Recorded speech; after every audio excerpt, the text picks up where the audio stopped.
बार'बुंखा गामिनि सोमोन्दै जोंनि मानगोनां आदानिफ्राय अनेक काहानिखौ खोनाबाय जे जोंनि आन्दलन समावहाय बड'फा उपेन्द्रनाथ ब्रह्मनि आन्दलन समावहाय जोंनि आइजो माहारिया माबायदि जिनाहारि खालामजादों आरो बियो पृथिबीनि गेजेरावनो बिरल जे मोनसे पुलिसनि माबाया प्रसासनाव थानानै जोंनि पाब्लिकखौ रायजोखौ बेबायदि जिनाहारि खालामनायखौ जों नुनो मोना खिन्थु जोंनि हारिया बै समाव खालामजादोंमोन। आं बेनि थाखायनो दिनैहाय फार्स्टआव नारी हिसाबै महिला हिसाबै जे महिलाफ्रा जिनाहारि खालामजादोंमोन बिसोरजों देखा खालामनो फैदों, बिसोरो सुखु दुखुखौ आं खबर लानो फैदों जाहाथे आंबो सासे महिलानाव बेबायदि जायोबा आङो भाई सद्भाब लाखिगोन, बिसोरखौ मारैहाय आङो फंनैसो खोथा होनानै बिसोरनि गोसोखौ सुग्लायहोनो आरो एसे सहाय खालामनो बेनि थाखाय आं फैदों। दिनैहाय आङो केन्डिडेट हिसाबै आंनि समस्थियाव गोलैबाय, इयुनावहाय आं बिसोरनि थाखाय खामानि मावगोन। जे नाहक समाजाव जिखुनु आन्दलन बा जिखुनु रिभलिउसनाव हिन्जाव मानसिफ्रानो रासिन सेक्रिफाइस खालामनांगौ। जुदि आं हिन्जाव जानानै हिन्जावनिखौ सहानुभुति होआबा बेथ' अन्नाय जागोन। हिन्जावनि दुखुखौ हिन्जावासो मिथिगौ। ओंखायनो आं दिनैहाय फैदों आरो बिथांमोननि सुखु दुखु खबर लानो फैदों। इयुनावबो आं फैबावगोन आरो बिथांमोननि थाखाय आं हाजासे खामानि मावगोन। धन्यबाद। बार'बुंखा गामिनि रायजो राजाफोरखौ आङो आरो जोंनि फैनाय टिम जानानै खुलुमो, मान बावो, सिबियो।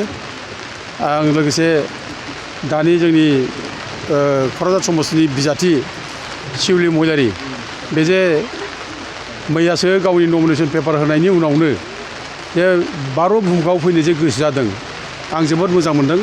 बिराद बाख्नायथाव जे बार'बुंखायाव जे फैनो गोसो जानानै दिनै फैबाय बे अखा हानाय समाव आं बिथांखौ बिराद धन्यबाद होयो।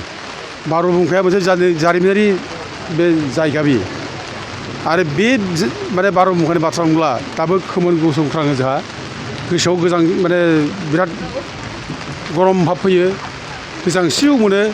बे बार'बुंखा गामियाव बर'फोरनि जायनाखि आन्दलनमोन 1988आव 25 आरो 27 जानुवारियाव हरनि गोजांनाय सम बिरादनो, बे समाव आसाम पुलिसा फैनानै बर' आइजोफोरखौ 10 जन जिनाहारि खालामदों।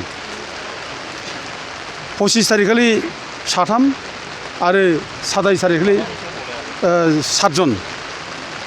दा बे समा ओरैबायदि गिलु-बालु सम जादों, माने गोजांनाय सम, जों खारनो ना जों खारनो गाबख्रावबायबाय, सहाय मोनाखै। बे ओनसोलाव हाग्रा ओनसोलमोन, गासिबो फरेस्टजों बुंफबजोबनायमोन। बे हाग्रायावल' इक' जादों, गाबस्रावनाय बर' आइजोफोरनि गाबख्रावनाया हाग्रायाव इक' जादों, खिन्थु nobody was there to help them, रावबो गैयामोन। दा बे बुहुमखानि जायनाखि घटना, बे प्रिथिबियाव दहाय शिउलि मेडामा बुंनाय बायदि मोननो खोब खम। गेंरेप जेराव दल फाथिनानै पुलिसफ्रा, आसाम पुलिसानो खाखि माने ड्रेस गाननानै जे रेप खालामदों, बेबायदि जाथाया प्रिथिबियाव मोननो खस्थ'।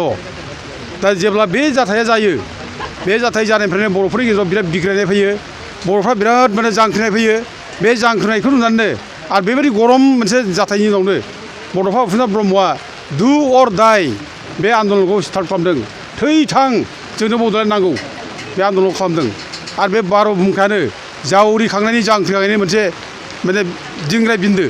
बेनिफ्राय बर'फ्रा बिराद गिलु-बालु सोमावसारदों, थै थां रावबो गियाखै, बारसोमदों।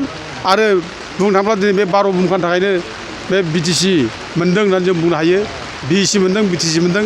बेखायनो जोंहा अरायबो बे बार'बुंखानि बे जायनाखि भिक्टिम मानसिफोर, बार'बुंखानि रायजो राजाफोर, बिसोरनि प्रति जोंहा अरायबो सनमान दं, अरायबो जों बिसोरखौ मान बावो। आरो बे जायगाया अरायबो आदरनीय, आरो बे जायगाया जारिमिनाव थान लिरजानाय।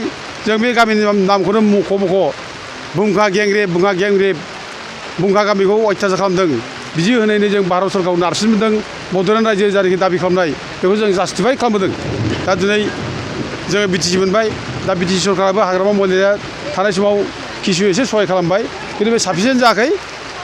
दा बे जायगायाव जानाखि माने बे गोरिब गुन्द्राफ्रा, भिक्टिम मानसिफ्रा मोननांगौ, बेखौ नैबे दानि शिउलि मेडामा जों ज' रायलायबाय थागोन आरो जा हायो जों सहायगोन। आरो जथेस्थ' सनमाननि जायगा बा बे जायगानि सनमाननि जायगा। बेखायनो दिनै गोबां बाथ्रा बुङाखिसै, बुंनो लुबैया। अखाबो हाबाय बिरादनो। दा बयबो बुहुमखानि रायजो राजाफोरखौ खुलुमबाय आरो लोगोसे शिउलि मेडामखौ आङो धन्यबाद होबाय।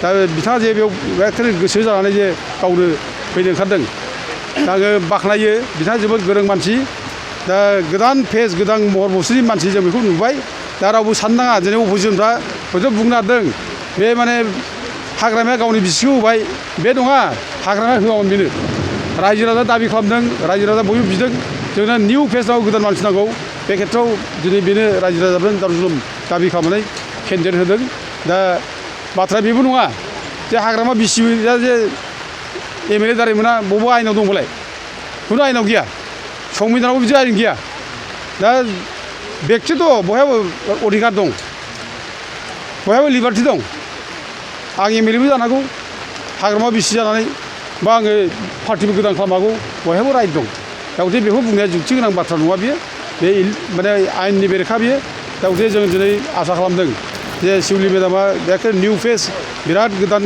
चेहरानि आरो गोरों मानसि जोबोद मोजां एखे अनजाथाव दा बे चेहराजों जों दिनै देरहानो हागोन आं सानो आरोखि आरो रायजो राजा बयबो जाहाथे ज' जालायनानै आशिर्बाद होयो देरहासार जायो आरो रायजो राजानि थाखाय मोजां मावनो हायो आं बेखौनो रायजो राजाखौ बयबो खावलायबाय आरो आं बुंनायखौ फोजोबबाय गोजोन्थों